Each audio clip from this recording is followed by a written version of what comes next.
Hi guys, in this video we'll be learning 1612 by Vulfpeck, and it sounds a little like this.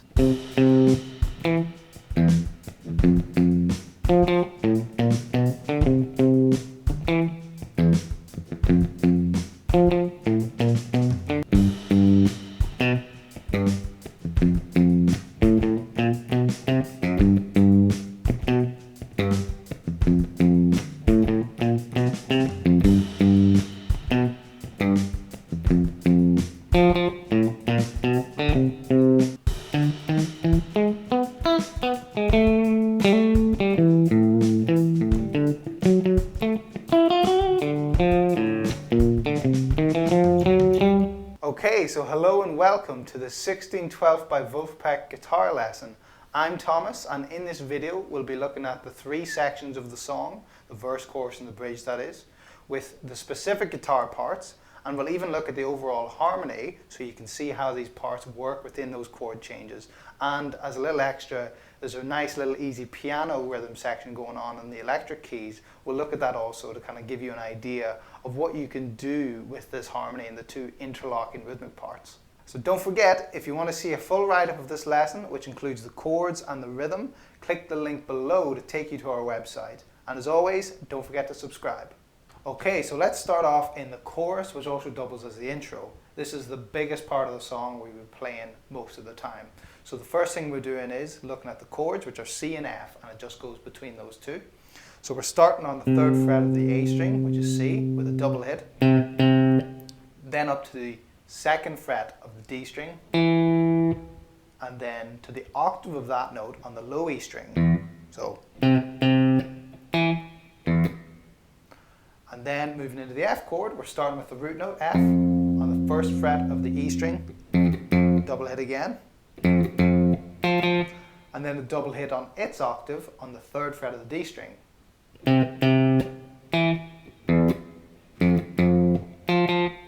Following this, we've got a nice chromatic walk up to take us back into the C, starting on the A string, open, then the 1st fret, then the 2nd fret, and then the open D string, and then it just loops. So all together.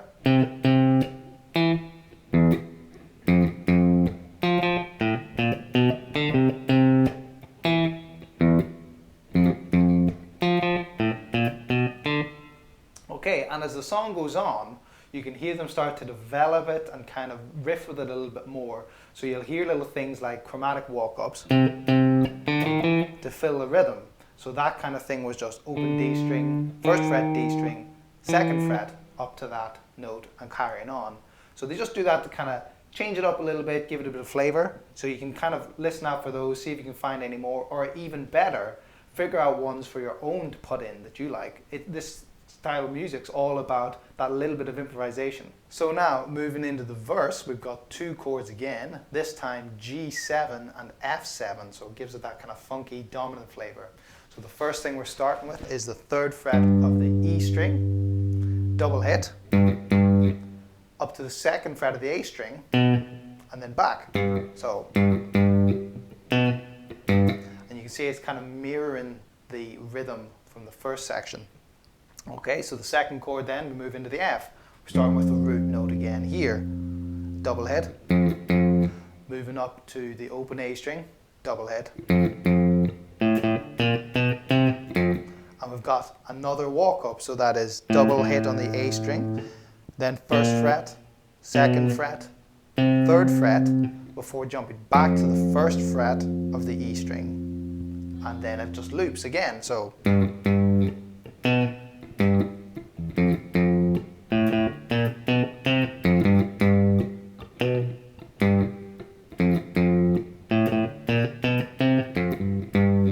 Okay, but something clever on the 3rd time.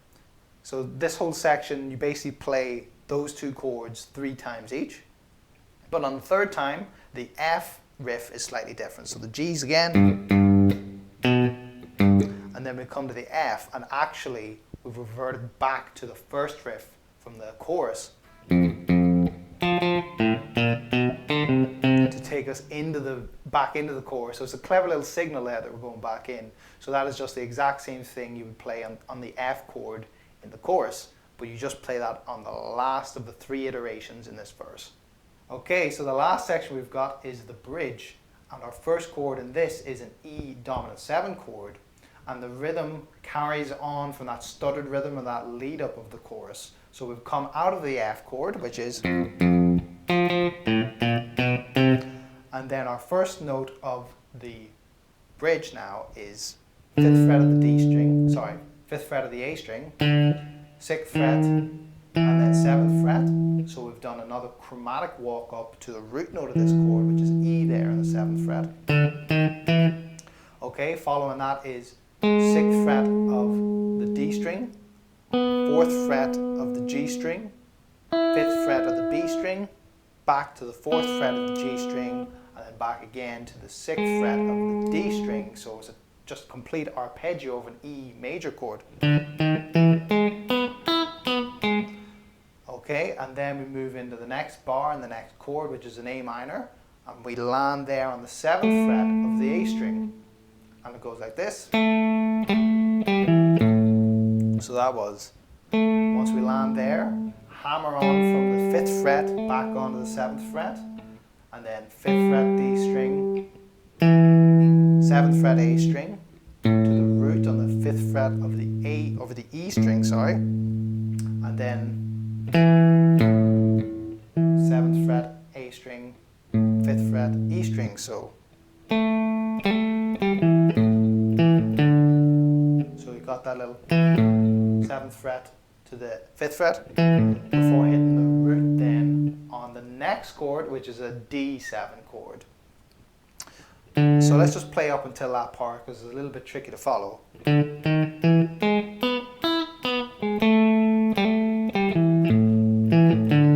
Okay, so we've got a double hit then on the 5th fret of the A string, and we've got another arpeggio coming. So double hit the 5th fret, double hit then the 9th fret on the A string, and then up to the 5th fret of the D string. And another chromatic walk up from the 9th fret of the G string, 10th fret of the G string, 11th fret of the G string. So this chord sounds like, followed by an open D string. So let's play it all up until now.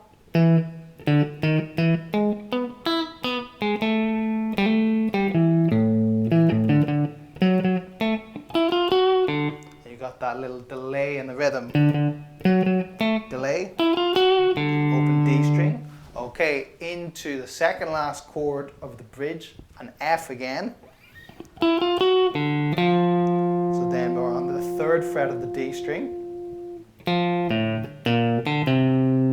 followed by the open A string, 1st fret of the A string, open D string, 3rd fret of the A string. Another chromatic walk up from the 1st fret of the D string, 2nd fret of the D string, 3rd fret. Okay, so again we'll play up till this point so you can hear it all in context. It's not easy to follow.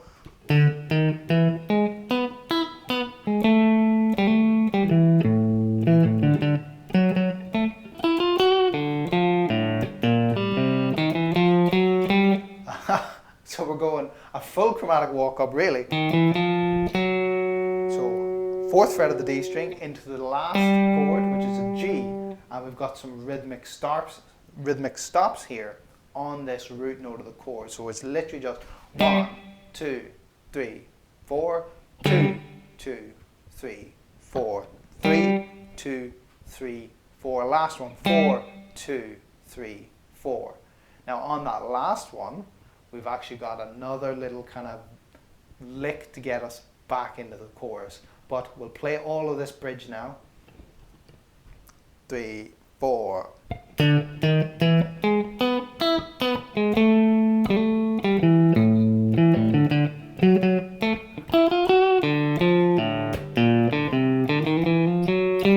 2, 3, 4. 2, 3, 4. 2, 3, 4. 2.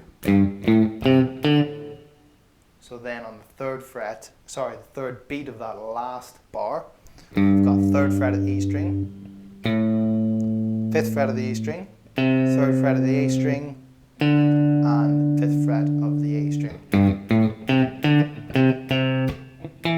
And then we just go back into the chorus. So see if you can loop all of those round, kind of get the song going, listen to the actual track to see where those are going and fit those into place. That bridge particularly is a little bit hard to follow, so rewatch that bit if you're having some trouble and just note by note go through those, making sure you've got each bar and building it up bar by bar, keeping the rhythm, because that's really important here. Okay, so that leaves us with the last section then to look at is what the piano is doing in the verse and the chorus. So its main job here is to outline the harmony and to add a little bit of counterpoint rhythm-wise to what the guitar and the bass are doing. So let's look at the chorus first. Those two chords again were C and F, just looped around like that, super simple.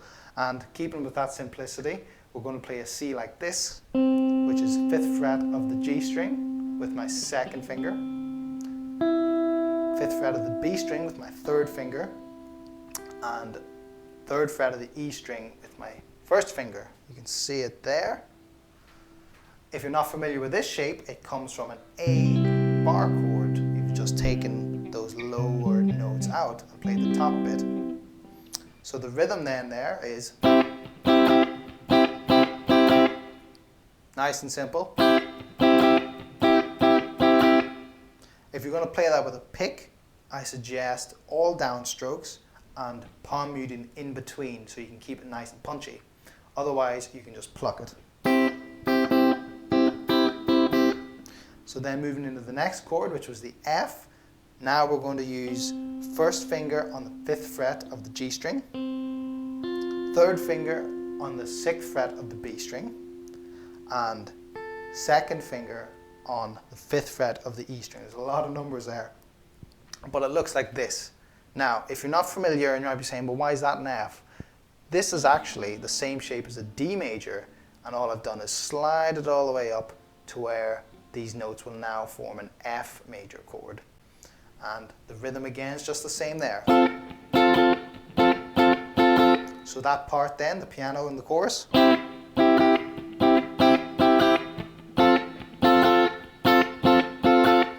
Just round and round and round like that.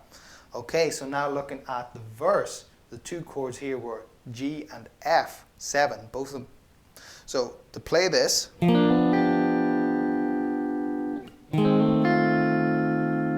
got the same shape, just moved 2 frets up or down. So for the G7, I'm barring on the 3rd fret of the D, G, B and E strings with my 1st finger, and I'm doing a hammer on with my 2nd finger onto the 4th fret of the G string before plucking that last high E string. So it's a strum on the D, G and B, and then hammer on, pluck the last string. And then for the F7, we just move this down 2 frets, the exact same thing. And just loop around like that. So if you're not familiar with this shape, it actually comes from a big chunky bar chord of an E7 shape that we've moved all the way up. And again, taking out those lower notes because they're just adding a lot of fatness that, well, the piano doesn't need to add. So try your hand at playing all the parts of this song. Listen to it through. It's a great lesson in minimal funk playing and how much so little can accomplish. And hopefully you can take the lessons that you've learned here with the different rhythms. And again, if you're not entirely sure, don't forget to click the link below this video to take you to the write-up where we can fill you in a bit more.